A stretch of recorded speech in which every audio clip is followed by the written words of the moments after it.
Okay, we are back with Shadowfax. Look at that. So, a classic horse, and from Shadowfax. What fantasy universe is this famous horse from? That's a good trivia question. Not bad, not bad. So this is an old Ral Partha miniature. How old? Early 80s. Wow. Okay. Um, so this was primed black, and then it was given a little bit of a beige. You can see the beige kind of peeking out, and then dry brushed beige, and then a little bit of gray, and now it's got like a light little dry brush. And I don't know, that's pretty close to what I would assume Shadowfax looked like. It's like a gray silver mare. So was Shadowfax a mare? Oh, good question. God, that's even deeper trivia. Okay, so there's that. And then I want to show you this, of course. So this, we're finally underway with this project. You know, we had a little warm up with some Bretonnian peasants. Grabbing those. Still not quite based yet. I got to get on that. And we had a little bit of a warm up with this beast, literally. You know, this is, of course, the Forest Dragon from Spellcrow, and of course, this beast right here needs no introduction. But those are just appetizers. So now time for the main course, trying to get this wizard with SMG done. This is the Citadel LE7. And what I've done here is I have primed him Chaos Black. I have used a very light, kind of watery paint after the dry brush. That was this one. It was this camo beige, just very light, you know, very lightly applied over the dry brush. And then what I've done is I've used the same this paint right here. This is the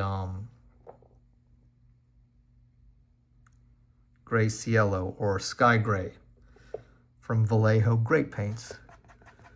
You know, one blessing we have as hobbyists, as artists, as painters, as modelers is, God, we are just spoiled for how many great you know, companies there are making just great products. So this is very well, if I do say so myself, primed and dry brushed in two different colors.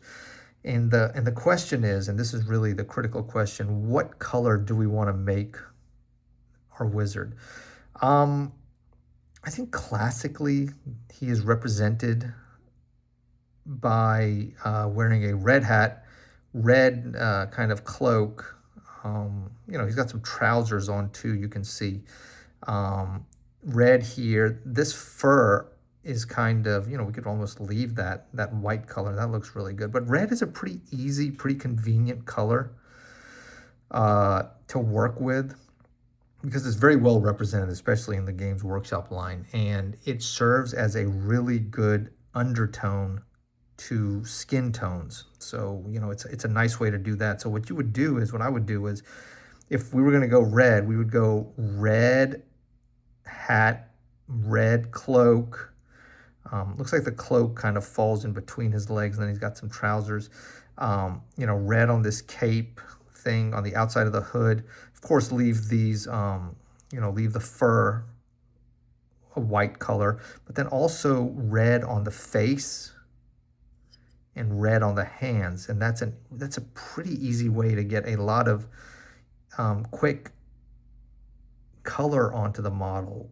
But you don't have to be super neat, because you know you're going to use that for the hands as well. So that's definitely a thought.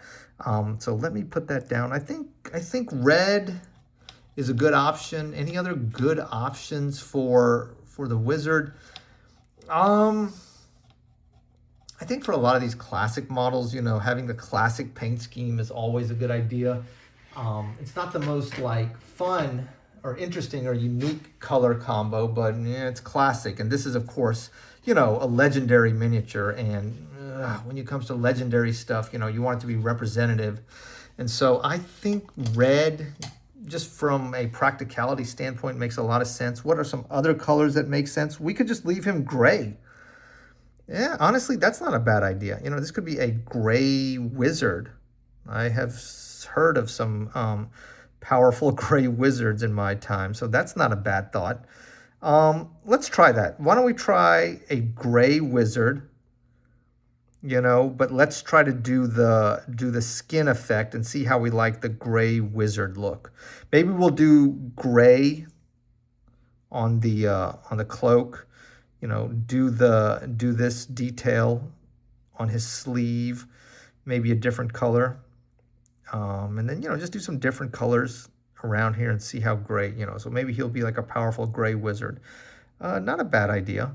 So, okay, let's do that. Let's at least get the hands done. That'll be a good start. That'll be something interesting for y'all to see. And we need a little bit of detail for the hands. And so this is kind of the first miniature I'm doing that requires a little bit of careful detail.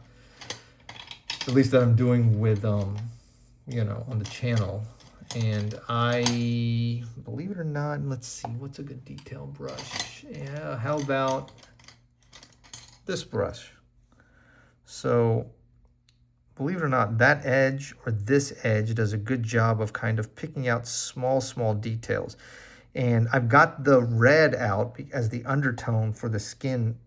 And this works really well. So this is a nice little technique for skin. So, okay, let's give this a try and see if we can get some paint carefully on here, okay? So I'm going to have to work closely on this. So I'm gonna adjust the perspective a little bit. And then I'm going to take a little bit of the red, you know, it's just contrast color. So it's already perfect. You don't have to water it down, just do nothing. Use it to shape the brush. You're just trying to get a little, like a tip right there. You've got some stray bristles, but it seems like there's always stray bristles. And let's see if we can carefully, let's start with this hand. Here we go. Okay, more paint, that would help. Too much paint, okay. It is so much harder to paint on camera. Like, it's hard to explain. You know, because I'm always mindful of the distance. And of course, the camera focuses better at longer distances. So I'm not really getting a lot of action with this brush, am I? It's a lot of paint. All right, get rid of that. I'm trying just real carefully to just, it's not super careful, you know? This is just the undertone, so I know different colors are going to be on top of it, but it would be helpful if we just didn't make this a red mess right off the bat. And I'm not dead set on the gray. You know, I mean, it's okay if you know, if we pivot from that and do something else depending upon like how this goes.